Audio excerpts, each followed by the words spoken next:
For ebook reading purposes, which device is better, the Amazon Kindle or the iPad 2? I have both devices here, and let's talk about some of the pros and cons of each. First of all, from my experience, PDF files are much better on the iPad, as is news and of course magazines, because you get the full layout and full color on the iPad screen. So that's certainly a plus.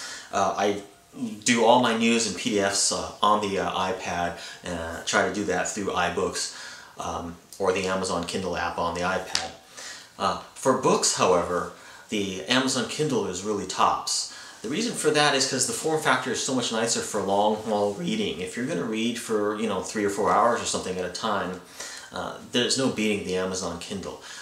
You can lie down on a couch and read it like that. It's just much more comfortable. It's really difficult to read a book, for me at least, and probably for others too, on the iPad when you're lying down, just because of the big format of it, and also the fact that it's kind of heavy after a long time of reading. Holding the iPad gets a little fatiguing just because it's a lot heavier than the Amazon Kindle. Also, the fact that the iPad 2 and iPad has a backlight means that you're going to get a little bit more eye fatigue when you're reading for a long period of time. That's just something that happens on any backlit screen, because it's like it's a light shining in your eyes. Whereas the Kindle does not have a backlight. It has the e-ink screen, e-ink technology. It's much more like reading a paper book, and you just don't get the same kind of eye strain, if any eye strain at all, when reading the Kindle.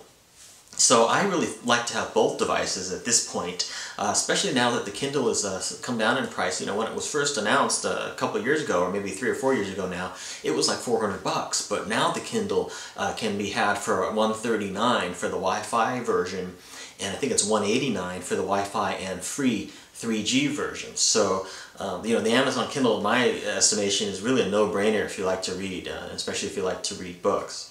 So that's sort of my take on it. Now, if the iPad 2 had the Retina display like the iPhone 4 has, the iPad 2 would be a little bit more appealing in terms of reading books on for me, because the Retina display on the iPhone 4 is quite crisp in terms of looking at text, really sharp and crisp text. Unfortunately, the iPad 2 does not have the Retina display, so we have to wait for a future version of the iPad for that.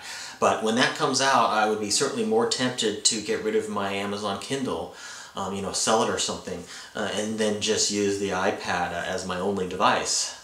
So again, I'm just talking about reading ebooks here, reading. I'm not talking about a comparison between the two devices in terms of all that it can do, because it's quite obvious the iPad 2 can do so much more than the Kindle in terms of the internet functionality, games, and just everything that it can do. The iPad 2 is really a powerful computer, really, is what it comes down to. The iPad 2 really is a computer. But yeah, for reading, I really do like to use the Amazon Kindle, especially for reading books. So yeah, those are just my miscellaneous thoughts and comments on the comparison between the iPad 2 and the Amazon Kindle. I'm keeping them both, and at this point, and anyway. And any questions or comments, please feel free to leave them, and thanks for watching this video.